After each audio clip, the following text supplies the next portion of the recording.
It's an honor to be here. I'm Megan Bugg's dad, and I just want to tell you a little bit about Megan for those of you that don't know, and then kind of talk about what CCTDI meant to Megan and what it means to our family, and what I think it means to the entire childhood cancer community as a parent within that community. My daughter Megan was diagnosed with stage 4 alveolar rhabdomyosarcoma on December 26, 2014, at the age of 13. She went through 150 weeks of chemotherapy, 200 radiation treatments, 9 surgeries, 5 relapses, and physical and mental side effects from the drugs that are used to treat these kids, too numerous to mention. It was after her initial 54-week treatment that Megan actually had the time to start researching the situation that she was in. She was in a relapse for nearly a year. And it was during that time that she started to find out what was going on with the lack of funding and lack of research taking place with childhood cancer. And she was both astonished, and angered, but more so motivated, which was typical of Megan. She was never a complainer. She went through 7 years and 2 months of dealing with childhood cancer, and there's never once in her life that she said, "Why me?" Instead, she decided that she was going to make a difference and do something about it. So she started fundraising and advocating. She became a keynote speaker at various childhood cancer fundraising events. She spoke in Washington, D.C. on the steps of the Capitol building. And she started researching who was doing the most promising research out there. And that's when she was connected with Dr. Charles Keller. And Megan spoke with him. She researched his work.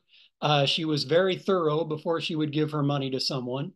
And I'll never forget, after she spoke with Dr. Keller, that she told me, "Dad, when the cure comes, it's coming from Dr. Keller and his team at CCTDI. I believe in them." And so ever since that day, every penny that Megan fundraised went directly to Dr. Keller and his team on projects that Megan partnered with Dr. Keller on. Megan passed away on March 9th, 2022.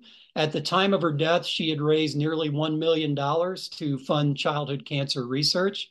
Um, After she passed away, we formed the Megan's Mission Foundation to continue her work. We've now raised a little over $2.3 million, and every penny we raise goes to CCTDI because that's how much we believe in the mission taking place there. I want to tell a quick story about the last 3 months of Megan's life. The last 3 months were very, very difficult, as anyone who's been through this journey can attest to. Megan really struggled in those last 3 months, but once again, she never complained. And it was difficult, not just because she was worried about herself. I think she was resigned to what was going to happen to her. Her concern was who was now going to fight for these kids, because she felt like she was carrying that burden for so many. And she wanted to make sure that somebody was going to pick up that baton and fight that battle that she fought so hard for. And it's almost like it was meant to be, because that's when Dr. Keller contacted me and said that he would like to name the Megan Bugg Global Rhabdomyosarcoma Research Lab. And when I told Megan that, she couldn't speak very well. It was towards the end of her life, but I could tell by the look in her eye, the peace that that gave her. It gave her the peace to know that her mission was going to continue through Dr. Keller and his amazing team at CCTDI. And I've told Dr. Keller before, I'm forever thankful to him for that, because it allowed Megan to pass away in peace and know that her mission was going to continue.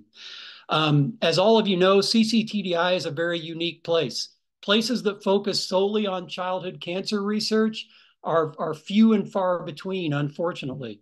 And Megan used to say, we can never stop fighting, because if we stop fighting, we've resigned ourselves to the fact that roughly 47 kids are going to be diagnosed with cancer tomorrow, and 7 kids are going to pass away tomorrow. And if we don't do anything today, That's going to happen tomorrow. 7 more kids are going to pass away the day after that, and the day after that, and the day after that. And as Megan used to say, that has to stop. And it's up to the adults in the room to make sure that that stops. And that's what Megan trusted. So CCTDI gave Megan hope. CCTDI gives my family hope. It gives me hope. And I think it gives all of the childhood cancer community hope that we can actually someday realize Megan's dream of making all childhood cancers universally survivable. So many kids and their families are counting on our success. Megan used to carry a heavy burden. Now it's up to us to carry that burden. And just like Megan did, I have full faith in Dr. Keller, his team, and everyone at CCTDI that we can make this happen. It's an honor to be a part of CCTDI. It's an honor to be a part of their mission. And I know my daughter's smiling tonight on the 1-year anniversary, and I thank you all.